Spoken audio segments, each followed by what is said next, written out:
विद्यार्थियों, आज के व्याख्यान क्लास में आप सबका स्वागत है। मैं डॉक्टर अंजू शुक्ला, प्राचार्य डीपी विप्र महाविद्यालय बिलासपुर। आज हम जो चर्चा करेंगे उसका विषय है जनसंख्यात्मक संरचना। और ये जो पेपर है वो समाजशास्त्र विषय के चतुर्थ सेमेस्टर के चतुर्थ प्रश्न पत्र इकाई नंबर 1 से लिया गया है।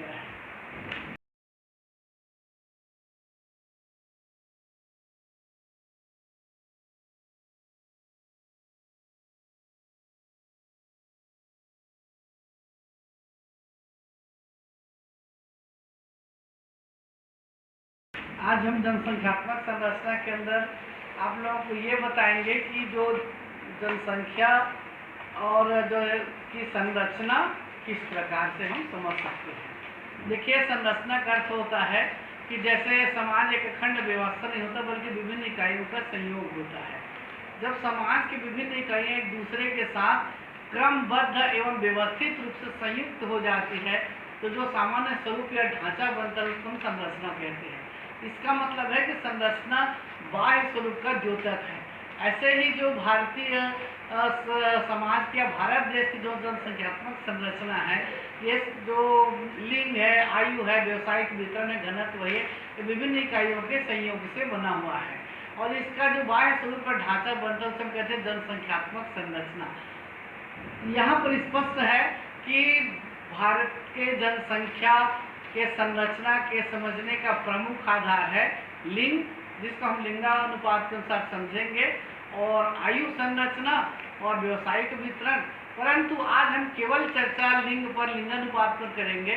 तो पहले तो हम ये समझेंगे कि ये लिंगानुपात क्या है, और फिर अलग हमारे देश में लिंगानुपात किस प्रकार का है, और फिर इसके कारण क्या है, इसके परिणाम।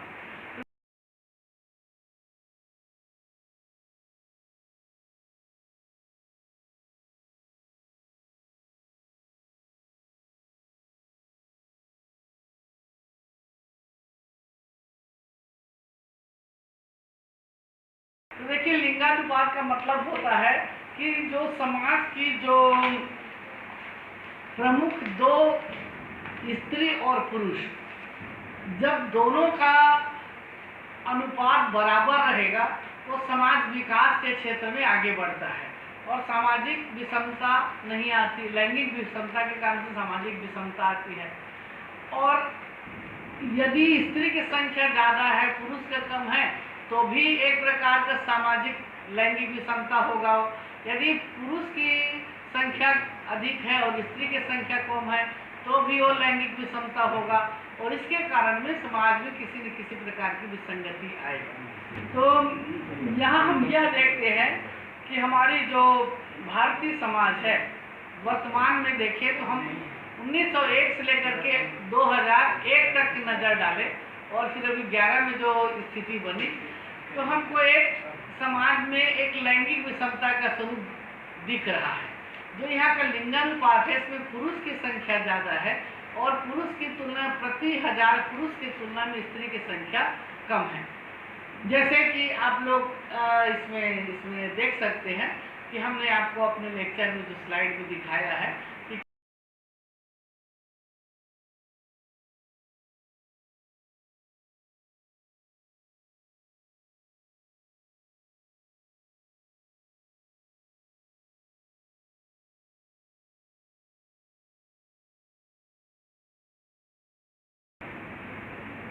किसी भी देश की जनसंख्या में लिंगानुपात की अहम भूमिका होती है। वैवाहिक संबंध के आधार पर प्रजनन की प्रक्रिया द्वारा परिवार का विकास होता है। परिवार समाज की इकाई होती है। भारत में परिवार श्रम शक्ति की आर्थिक इकाई भी माना जाता है। इसके साथ यौन प्रवृत्ति भी लिंगानुपात पर आधारित होती है। 2000 यदि हम 2001 के पहले 1901 से देखते हैं तो 1901 में यहाँ पर प्रति 1000 पुरुष में 972 स्त्रियाँ थी, 1911 में 964 स्त्रियाँ थी, 1921 में 955 स्त्रियाँ थी, 1931 में 950 स्त्रियाँ थी, 1941 में 945 स्त्रियाँ थी, 1951 में 946 स्त्रियां थी, 1961 में 941 स्त्रियां थी, 1971 में 930 स्त्रियां थी, 1981 में 934 स्त्रियां थी, 1991 में 927, 2001 में 933। इस प्रकार से क्या है, हम ये देख रहे हैं कि स्थिति भयावह है। लिंगानुपात के आधार पर यदि हम देखें तो निरंतर हमारे देश में पुरुष की तुलना में स्त्रियों की संख्या घट रही है। वैसे एक खुशी की बात यह है कि 2001 में थोड़ा सा स्त्रियों की संख्या बढ़ी है, लेकिन फिर भी अभी भी वो संतोषजनक नहीं है।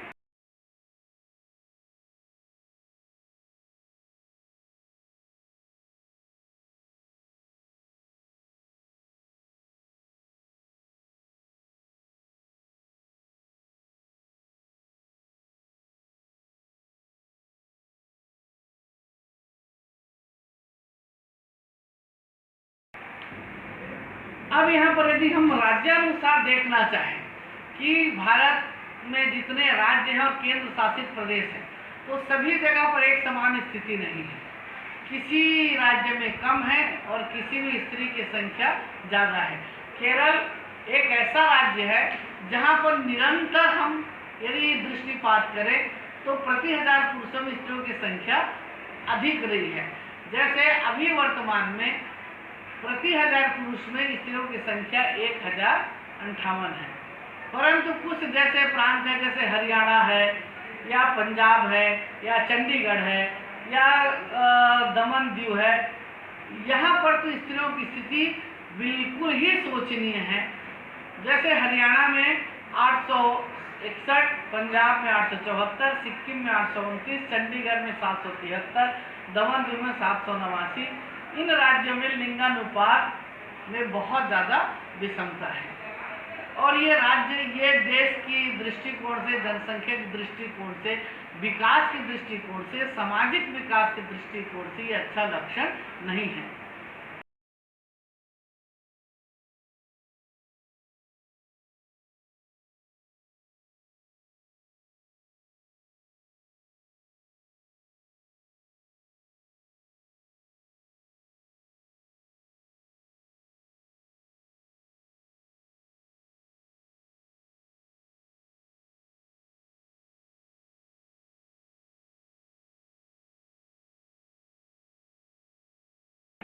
अब यहीं पर हम यदि भारत को नगर और गांव में बांट करके देखें तो भारत गांव प्रधान देश है, परंतु यहाँ पर नगर में भी पर्याप्त जनसंख्या है। 70 और 30 के अनुपात से नगर, गांव में और नगर में जनसंख्या बढ़ी हुई है। यदि हम ग्रामीण समाज में नजर डालें तो ग्रामीण समाज में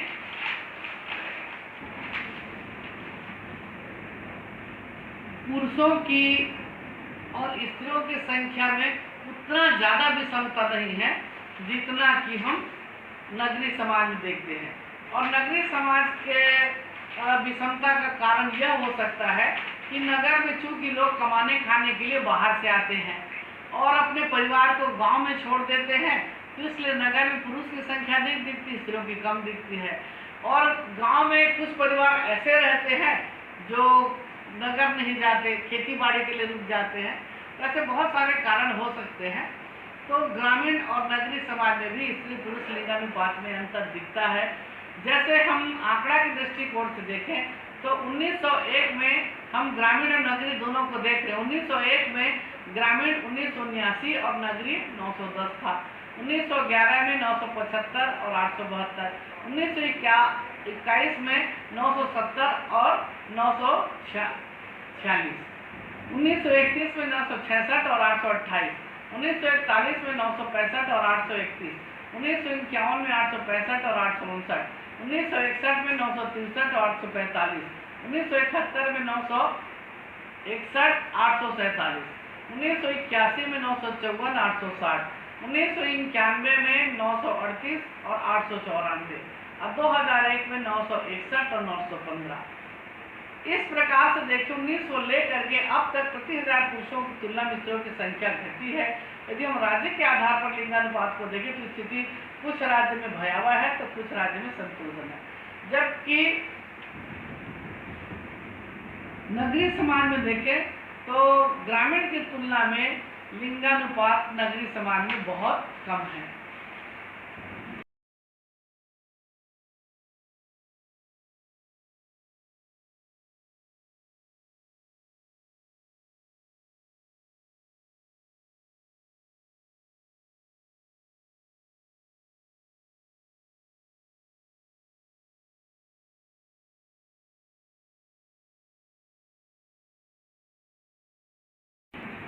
अब यहीं पर हम यदि भारत को नगर और गांव में बांट करके देखें तो भारत गांव प्रधान देश है, परंतु यहाँ पर नगर में भी पर्याप्त जनसंख्या है।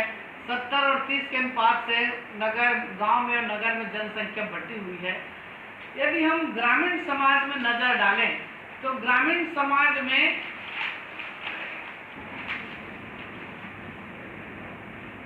पुरुषों की और स्त्रियों की संख्या में उतना ज़्यादा विषमता नहीं है जितना कि हम नगरीय समाज में देखते हैं। और नगरीय समाज के विषमता का कारण यह हो सकता है कि नगर में चूंकि लोग कमाने खाने के लिए बाहर से आते हैं और अपने परिवार को गांव में छोड़ देते हैं, तो इसलिए नगर में पुरुष की संख्या नहीं दिखती, स्त्रियों की कम दिखती है। और गांव में कुछ परिवार ऐसे रहते हैं जो नगर नहीं जाते, खेती बाड़ी के लिए रुक जाते हैं। ऐसे बहुत सारे कारण हो सकते हैं। तो ग्रामीण और नगरीय समाज में भी स्त्री पुरुष लिंगानुपात में अंतर दिखता है। जैसे हम आंकड़ा के दृष्टिकोण से देखें तो 1901 में हम ग्रामीण और नगरीय दोनों को देख रहे हैं। 1901 में ग्रामीण 1979 और नगरीय 910 था। 1911 में 975 और 872, 1921 में 970 और 946, 1931 में 966 और 828, 1941 में 965 और 831, 1951 में 865 और 859, 1961 में 963 और 845, 1971 में 961 847, 1981 में 954 860, 1991 में 938 और 894 और 2001 में 961 और 915।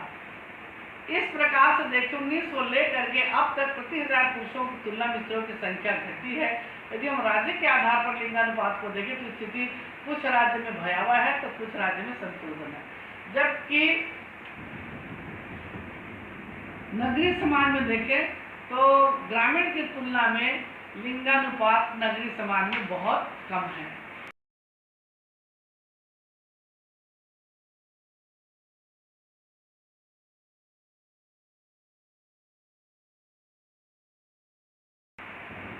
अब यहाँ पर हमें विचार यह करना है कि लिंगानुपात की विषमता का कारण क्या है। देखिए कारण बहुत सारे हैं, लेकिन कुछ मोटी मोटी बातों पर हम विचार कर लेते हैं, समय कम रहता है। एक तो इसका सबसे बड़ा कारण कन्या भ्रूण हत्या है। कुछ राज्यों में स्त्री के जन्म को अच्छा नहीं माना जाता और इसलिए बच्चा को पैदा होते ही मार दिया जाता है। कन्या या फिर कन्या को भ्रूण के रूप में ही पेट के अंदर मार दिया जाता है और इस कारण से निरंतर कन्या की संख्या कम होते जा रही है। यदि हम दूसरा कारण देखें तो सबसे बड़ा समस्या हमारे देश में दहेज प्रथा का है। दहेज के कारण से कुछ माँ बाप लोग स्त्री को जन्म को ही अशुभ मानकर सोचते हैं कि घर में लड़की का जन्म न हो और दहेज की मोटी रकम देने के कारण से या दहेज के कारण कुछ लड़कियां अग्नि की वेदी पर चढ़ जाती हैं तो स्त्रियों की संख्या घट रही है। यदि हम और देखें तो एक प्रकार का धार्मिक अंधविश्वास भी स्त्रियों की संख्या को कम करने में प्रमुख जिम्मेदार है, क्योंकि हमारे देश में आज भी ऐसी मान्यता है कि यदि पूर्वजों का तारण तरण करना है या परिवार का तारण तरण करना है तो लड़का का होना आवश्यक है। स्त्री को पराई धन कह दिया जाता है। ऐसा मान लेते हैं कि कन्या पराई धन है और बेटा अपना धन है, इसलिए बेटा के जन्म को शुभ मानते हैं और बेटी के जन्म को अशुभ। इसके कारण भी लोग कन्या भ्रूण हत्या करवाते हैं और स्त्रियों की संख्या समाज में घट रही है। यह हमारा जो भारत देश है शुरू से पुरुष प्रधान समाज रहा है, इसलिए यहाँ पर पुरुष की तुलना में स्त्री की स्थिति दोयम दर्जे की रही है और पुरुष के जन्म को, पुरुष के पालन पोषण को अक्षम ज़्यादा महत्व दिया जाता है। और मैं तो ये कह सकती हूँ कि लोगों को ऐसी मान्यता है कि आर्थिक स्थिति पर कमाने खाने में, घर की संपत्ति में पूर्ण रूप से पुरुष का अधिकार रहा है, इसलिए भी लोग पुरुष को ज़्यादा महत्व देते हैं और स्त्री को कम, और इस कारण से स्त्री जन्म को अच्छा लोग नहीं मानते, और इस कारण से हमारे देश में समाज की संख्या, स्त्री समाज की संख्या कम हो रही है।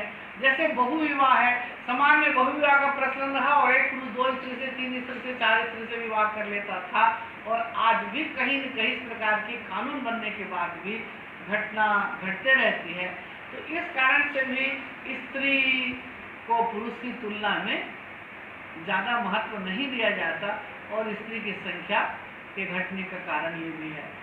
फिर अशिक्षा, हमारे देश में पूर्ण रूप से शिक्षा का विकास नहीं हुआ है, और अशिक्षा के कारण से लोग ये समझते हैं कि जब तक घर में एक बच्चे का जन्म नहीं होगा हम परिवार नियोजन नहीं कराएंगे, और संयोगवश किसी घर में 4-5 लड़कियों का जन्म हो जाता है, फिर एक लड़के के लोग रुके रहते हैं। तो इस प्रकार से समाज में जनसंख्या तो बढ़ती है, लेकिन स्त्री के जन्म को उन लोग रोकने की कोशिश करते हैं कि 1-2 लड़के हो गए, 3 हो गई, तो क्यों न लड़की को गर्भ में ही मार दिया जाए। तो वह भी एक कारण बनता है जनसंख्या अनुपात में स्त्रियों की संख्या घटने का। और हम यदि परंपरा को देखें तो छत्तीसगढ़ में गीत भी जगाया जाता है कि घाट मकोरिया बाबा औ घटी पर ताल खजूर 2 पेड़ हो, 3 हो को पाइतेन बाबा घोटी घाटी पीतेन, और बिटिया जन्म धने लेते हो। बिटिया के जन्म बाबा बड़ दुख लागते, बेटवा के बाढ़े परिवार हो। ये इंगित करता है कि कहीं न कहीं समाज में स्त्री जन्म को उतना अच्छा नहीं माना जाता जितना बेटे के जन्म को माना जाता है, पुरुष के जन्म को माना जाता है। बेटी पराई मान ली जाती है और बेटा अपना मान लिया जाता है, और इसलिए इन्हीं सब कारणों को देखें तो समाज में निरंतर लिंग विषमता बढ़ते गया, पुरुष की संख्या में स्त्रियों की संख्या कम होते जा रही है, जिस पर आज विचार करना आवश्यक है।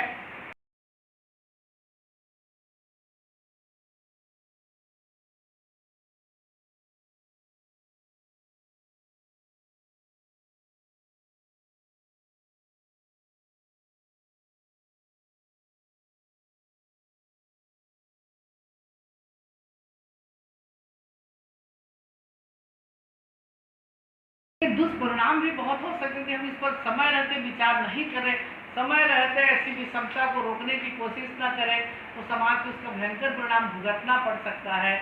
जैसे एक तो सबसे बड़ा परिणाम, पुरुष ज़्यादा होगा, स्त्री कम होगी तो यौन संबंधी समस्या पैदा होगा, समाज में व्यभिचार फैलेगा, और कई पुरुष जब उनका विवाह नहीं हो पाएगा तो लोग आपराधिक प्रवृत्ति के हो सकते हैं, और यौन संबंधी अपराध बढ़ेगा। जैसे समाज में वेश्यावृत्ति बढ़ेगी, समलैंगिकता का स्थिति आएगा, और बलात्कार बढ़ेंगे, क्योंकि समाज के विकास के लिए समाज की यौन प्रवृत्ति को संतुष्ट रहना आवश्यक है, और इसके लिए स्त्री और पुरुष दोनों समाज के आधार हैं, इसलिए दोनों की संख्या को लगभग बराबर रहना चाहिए। और दूसरा इसका परिणाम सामाजिक विघटन हो सकता है। यदि समाज में विषमता पैदा होती है या समाज में लैंगिक अपराध होते हैं, ये तो फिर समाज में नशा वृत्ति बढ़ता है, व्यभिचार बढ़ता है, और छोटे छोटे बच्चों की, लड़कियों की विवाह, बाल विवाह की स्थिति आ जाती है, या बेमेल विवाह होता है कि 60 साल का पुरुष है तो 18 साल की या 15 साल की या 12 साल की लड़की का विवाह कर दिया जाता है। तो ऐसी एक सामाजिक कुरीतियों का प्रभाव बढ़ता है, समाज में पर्दा प्रथा बढ़ता है, और जो विधवाओं की स्थिति बदतर होती है कि विधवा विवाह पर प्रतिबंध लगता है। तो ऐसे बहुत सारे कुरीतियों का धीरे धीरे जन्म होता है। तो समाज के विघटन को भी बचाने के लिए हमें जनसंख्यात्मक संरचना में मिलजुल करके विचार करना होगा कि कैसे हम पुरुष की तुलना में स्त्री जन्म की घटती हुई संख्या को कम करें। फिर इसका एक और भयावह परिणाम आ सकता है, वैयक्तिक विघटन। यदि व्यक्तिक विघटन होता है तो व्यक्ति के विघटन से समाज का विघटन होता है, और समाज के विघटन से समाज विकास की तरफ आगे न बढ़ करके पतन की तरफ चल देता है। जिस दिन पुरुष की विवाह नहीं होगा तो पुरुष कुंठित होगा, वो शराब के तरफ जा सकता है या और लैंगिक अपराध कर सकता है। इस प्रकार की संभावना बढ़ जाती है और यौन रोग की स्थिति बनती है। और इसके अतिरिक्त जैसे एड्स वगैरह जैसी बीमारी को भी पनपने का डर रहता है। तो इन सारे दृष्टिकोण से हम देखें तो इस पर विचार करना आवश्यक है कि जो समाज की जनसंख्यात्मक संरचना है कैसी है, और जनसंख्यात्मक संरचना में यदि हमें लैंगिक विषमता दिखता है या और कुछ गड़बड़ी दिखती है तो उस पर विचार आवश्यक है। तो आज यहीं पर हम अपना लेक्चर समाप्त करेंगे। आगे लेक्चर में आयु संरचना पर या फिर व्यावसायिक वितरण पर या जनसंख्यात्मक घनत्व पर हम विचार कर सकते हैं। तो आज आप लोगों को हमारे कक्षा में आने के लिए बहुत बहुत धन्यवाद। और कोई समस्या होगा तो हमको आप प्रश्न पूछ सकते हैं, संपर्क बना सकते हैं।